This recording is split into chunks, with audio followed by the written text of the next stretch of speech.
kwogera ne Katonda buli kumakya yensula ennamu ekulukutira mu bulamu bwaffe ne tufuna amaanyi agatuyamba okuyita mu lunaku lwonna. Funa amaanyi nga tonnafuluma nnyumba yo. Mikwano gyange abaagalwa abatugoberera ku TV yaffe ya 3ABN, ndi musanyufu nnyo okubanga tusinkanye n'olunaku olwaleero ku mukutu guno. Mukama waffe yeebazibwe. Yeebale Katonda ffe atuyisiza mu kiro nga tukyali balamu.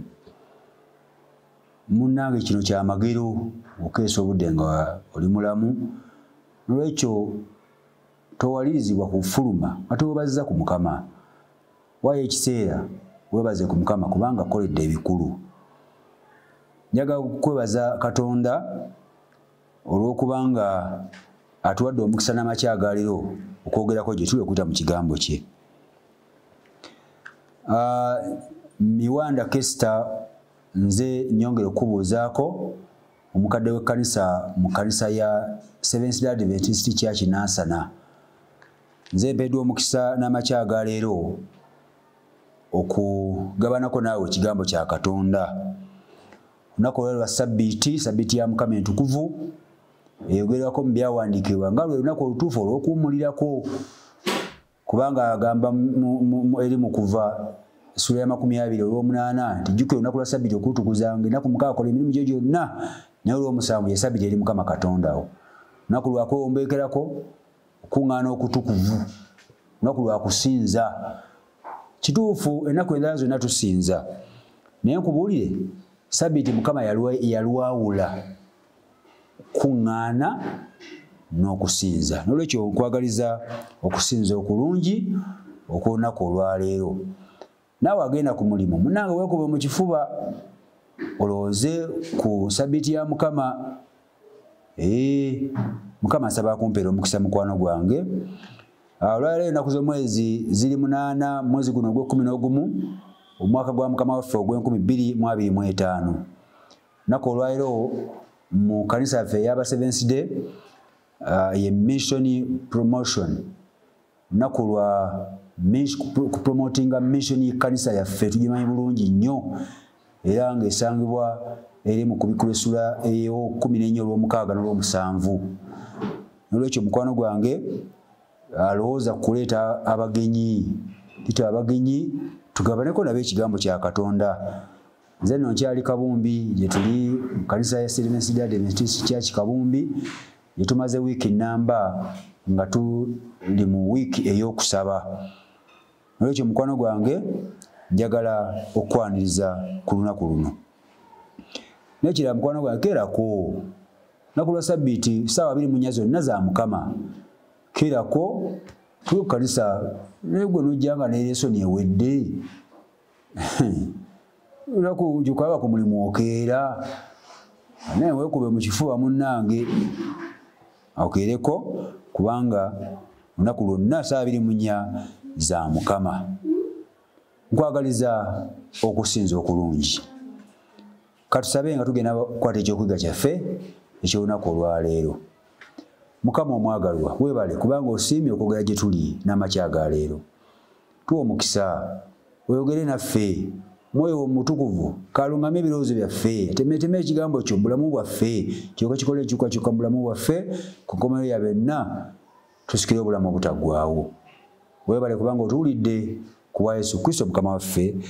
Amiina. Njagala kujjukiza oli ku 3ABN era ku YouTube tusangibwako. Genda ku YouTube. YouTube ojja ssaamu ekigambo Avento.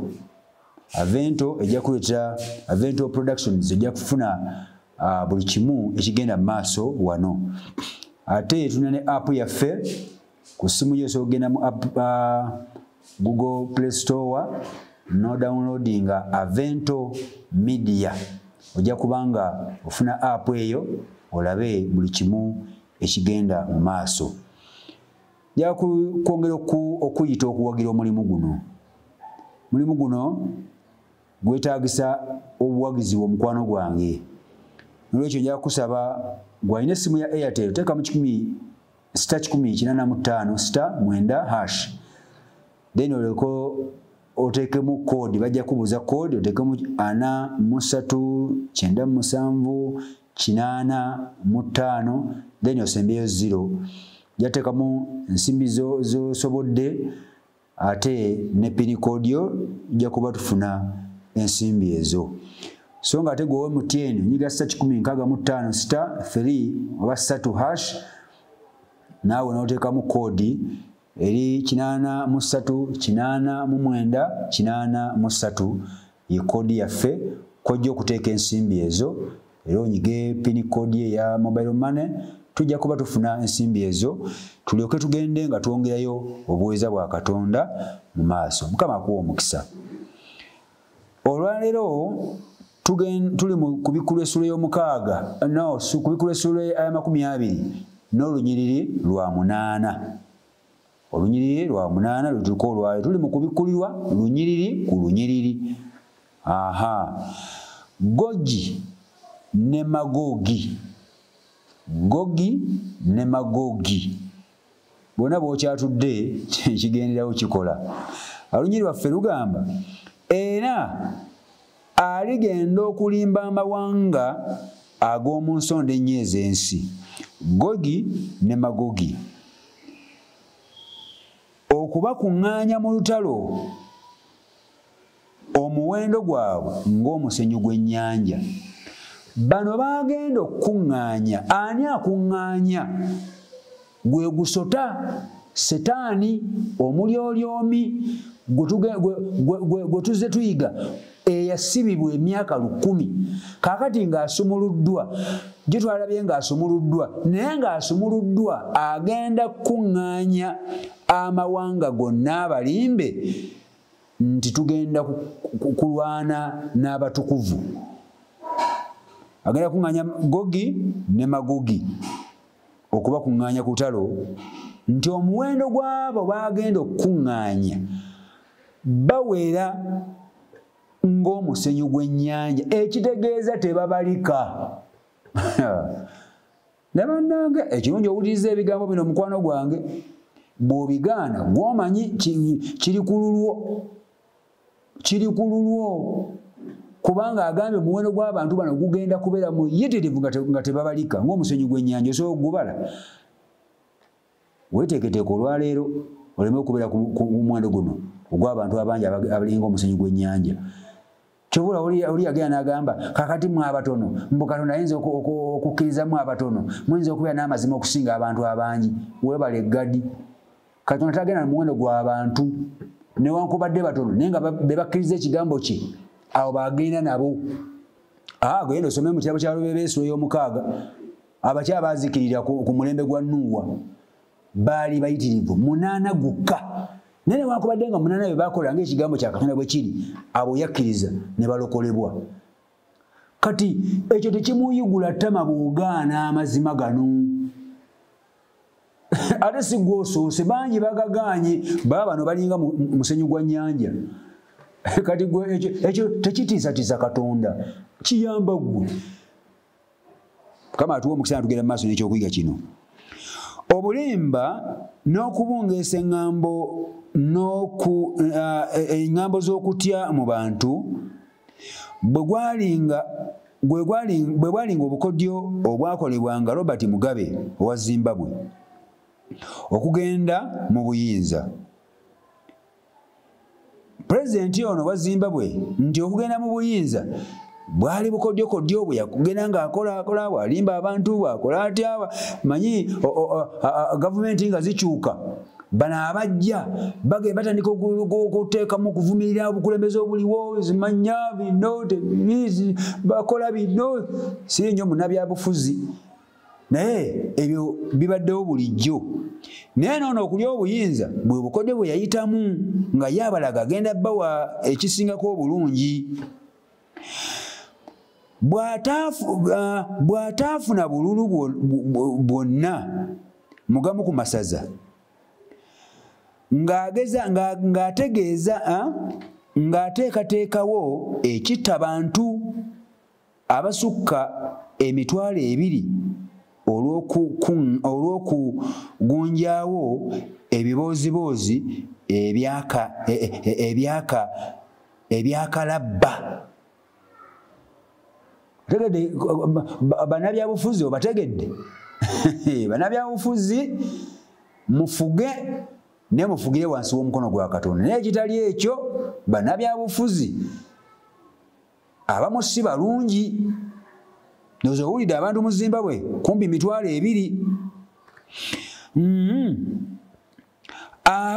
Abantu b'omu Zimbabwe abasoba mu bukadde 3 baafiirwa emirimu gyabwe, baafiirwa amaka n'okukola mu kiseera kye nga omukulembeze. Agamba era n'enteekateeka ze ez'okutereeza amateeka agafuga ettaka zaavaamu kusendabyalo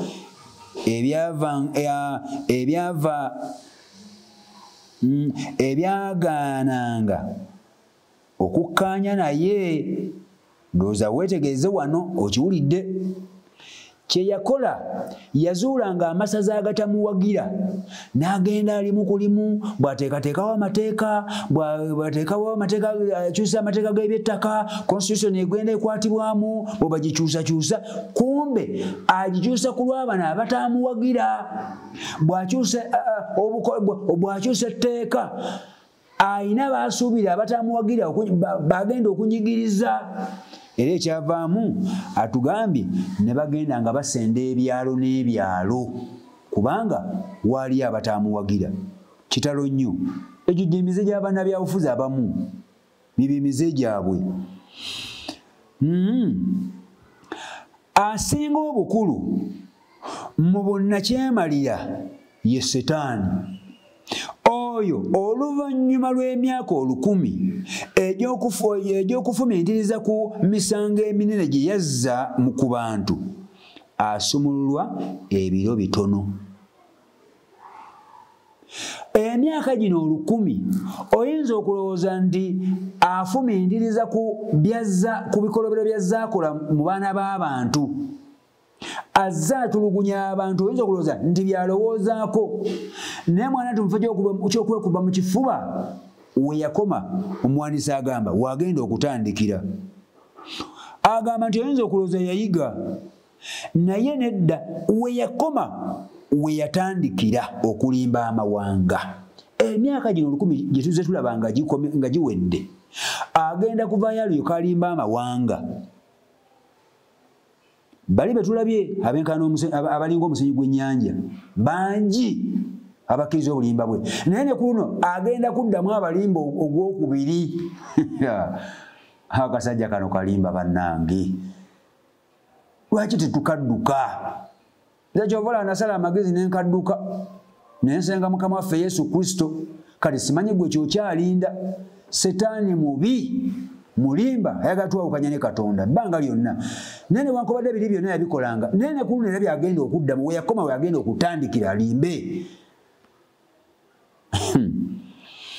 Katugende maaso.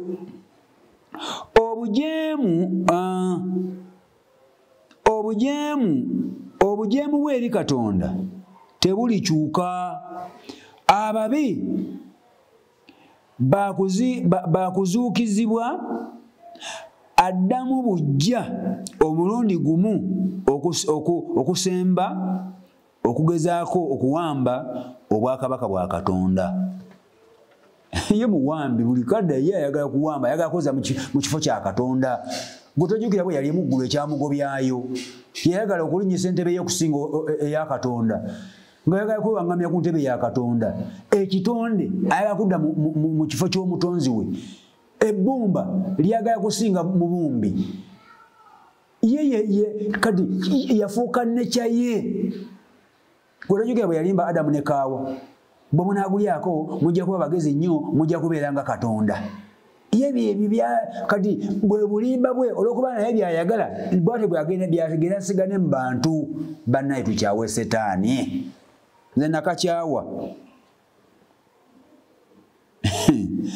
Kati agamba ebigambo Gogi ne Magogi ebibadde mu lunyiri lwaffe bikozesebwa Ezekiel okutegeeza omukago ogw'abalwanyi abantu ba Katonda ogw'abalwanyisa abantu ba Katonda oluvannyuma lwa Isirayiri okuva mu bunyage oluvannyuma lwa Isirayiri okuva mu bunyage Bayibuli oba Ezekiel annyonnyola ekibinja kino oba eggye lino eryagenda okulwanyisa abantu ba Katonda bwe baali bavudde mu bunyage bwe bava mu bunyage jjukira waliwo abantu abaali bewaŋŋamya mu nsi yaabwe kale bavaamu bafuna ate abantu abajja ne bafunako ennugu ne baagala okubalwanyisa nga bakava mu bunyage kati Ezekieri bw'atyo bw'aleeta ekigambo gino Gogi ne Magogi akikozesa kali weetegereze Gogi kabaka omukambwe ennyo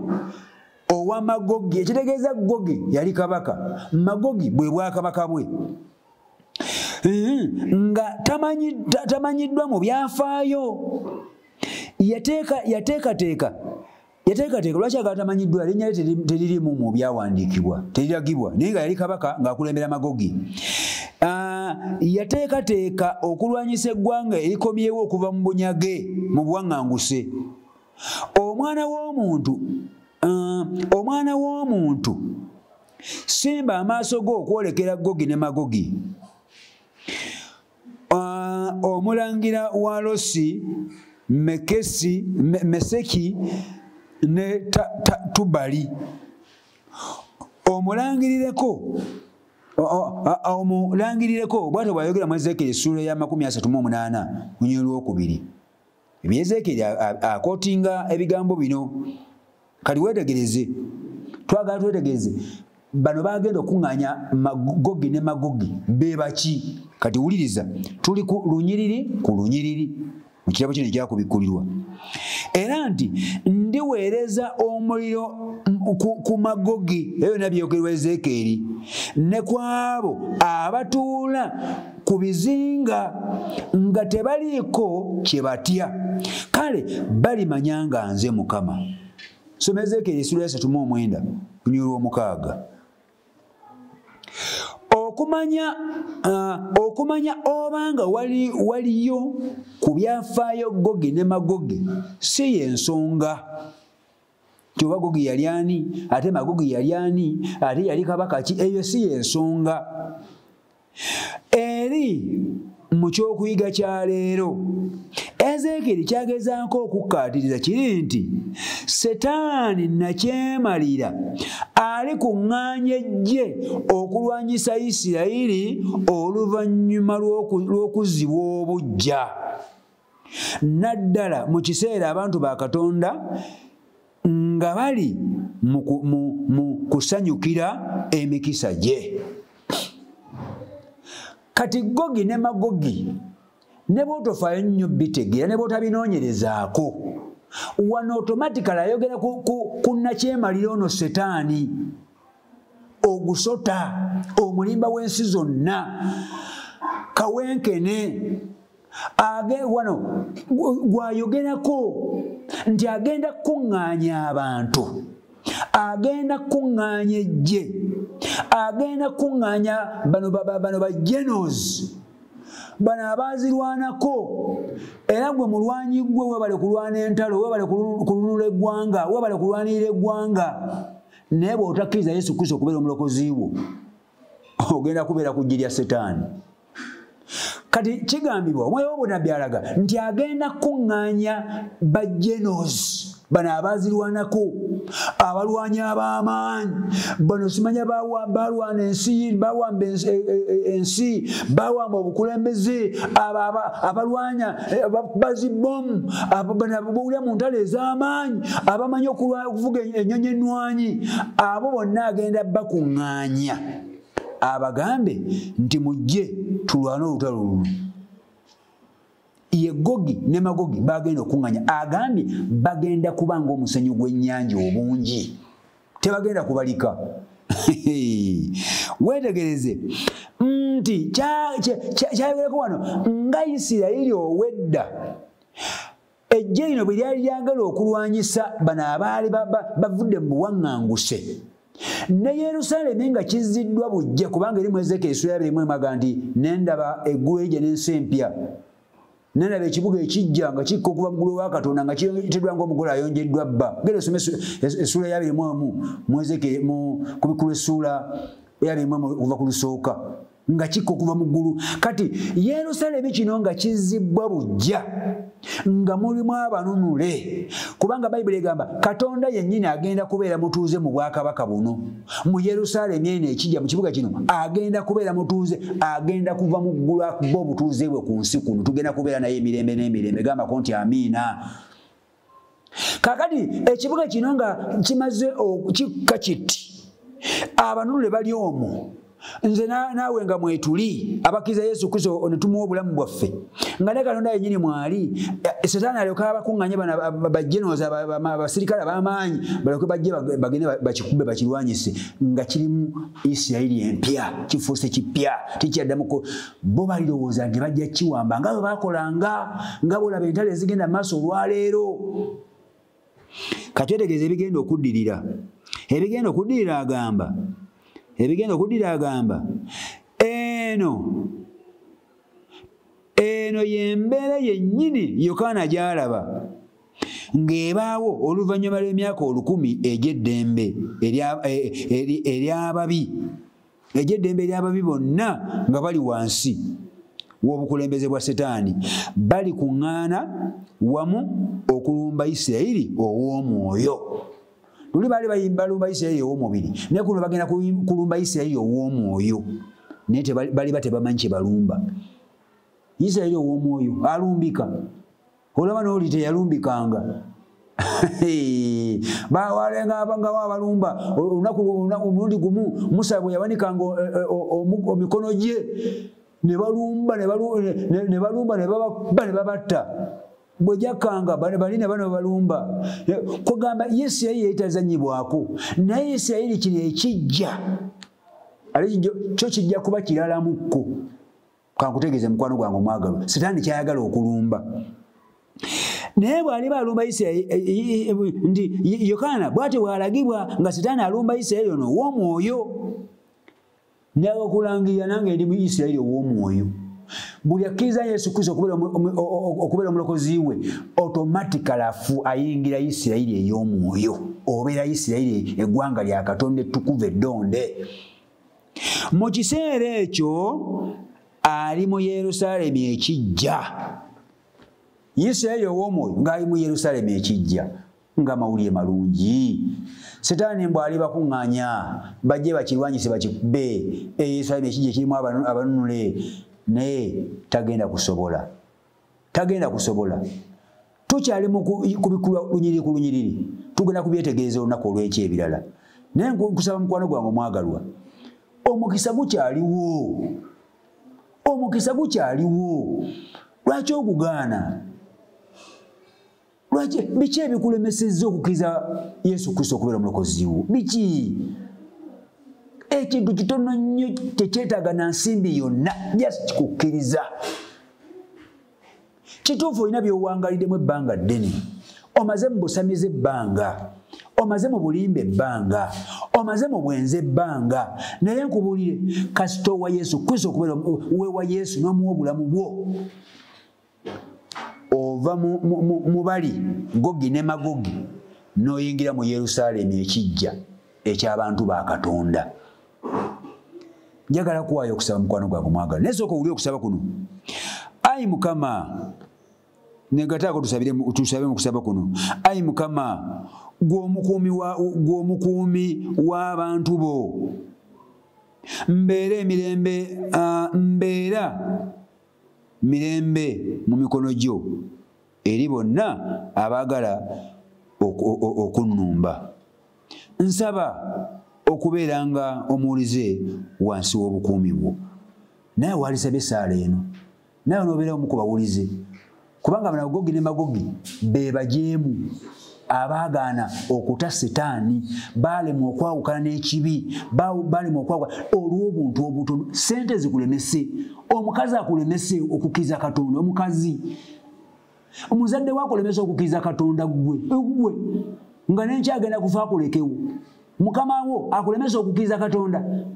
Era gye twagenda okubuulira enjiri oyina agamba byonna mbitegedde ekyamazima sina kye sitegedde sabiti ngitegedde y'amazima okubatiza okutuufu okwokunyika nkutegedde ntegedde nti abafu bo bafa babeera mu magombe mpaka kuzuukira kwa Kristo omulundi ogwokubiri byonna mbitegedde ebyokulya byonna mbitegedde embizzi si nnungi kulya byonna mbitegedde naye sisobola kubatizibwa kubanga mukama wange munnange naakafuna akalimu ate kati nkalekewo weebale gadi basobola okugoba ku mulimu naye nga tebakulanze kukkiriza Yesu Kristo okubeera omulokozi wo w'obulamu bwo Yesu Kristo byonna ebisigadde bimulekere bw'ona obumuwa ebisigadde agenda kutambuliza mu kwagala kwe bintu bijja kwanguwa. Saba Mukama kuwa omukisa mukwano gwange omwagalwa kuba Yesu Kristo mukama waffe. Amiina. Saba wombeke tuweeyo okusaba. Saba wombeke tuweeyo okusaba. Katusabe. Katonda omulungi omwagalwa, weebale kubanga n'amakyagaleero okusiimya okwogera gye tuli. Weebale ekigambo kyo Mukama kyozze ng'otubuulira okuyita mu baddu bo ab'enjawulo, okuyita mu byawanikibwa eby'enjawulo, okuyita mu misomo egy'enjawulo. Tuzze tulaba ekigambo kyo nga kyogera gye tuli. Era mmanyi nti omwoyo alumiriza abantu be okukkiriza ekigambo kyo. Naye Mukama wali abagugubye, Setaani ng'abalemezza mu bulimba, akakanyazza emitima gyabwe. Nsaba nga nkwegayira buli muntu yenna awulidde ebigambo bino nebye binaatuuka yonna, nsaba nga nkwegayira ffenna tute ekibi twegatte naawe kubanga otusuubiza birungi byereere, era ku nkomerero ya byonna tusikire obulamu obutaggwaawo, tubeere naawe mu Yerusaalemu ekijja eky'omu ggulu. Eri abalemeddwa ensi eno olw'amabanja, Mukama sisula amabanja gaabwe. Eri abanyigirizibwa mu ndwadde ez'enjawulo, Mukama bajjanjabe bawonye. Eri abatulugunyizibwa mu maka, amaka nga gaganye, buli kye bagezaako kiganye. Omusajja yafuuka muzibu, omukyala yafuuka muzibu, Katonda tereeza amaka. Eri abantu abatulugunyiziddwa nga baana naye bali mu maka tebalina mirembe n'Akatonda, Mukama yingira mu maka, yingira tutereeza abaana babeere Katonda affe omwagalwa abalina emirembe mu bulamu bwabwe. Kitaffe omwagalwa byonna bingi obimanyi, omanyi omwana wo ntubwaza atulugunyizibwa omubi, Mukama tereeza byonna n'okusinga byonna newankubadde nga kinaaba ki katusikire obulamu obutaggwaawo. Weebale kubanga otuwulidde, beera naffe okuta mu Yesu Kristo mukama waffe. Amiina. Saba mukwano gwange Mukama akuwa omukisa angeri okukuuma, kwagaliza sabbiiti ennungi, kwagaliza emikisa gya Katonda kuwa Yesu Kristo mukama waffe. Sigadde nze Miwanda Kester. Mubeere bulungi era mweraba. Okwogera ne Katonda buli ku makya y'ensula ennamu ekulukutira mu bulamu bwaffe ne tufuna amaanyi agatuyamba okuyita mu lunaku lwonna. Funa amaanyi nga tonnafuluma nnyumba yo.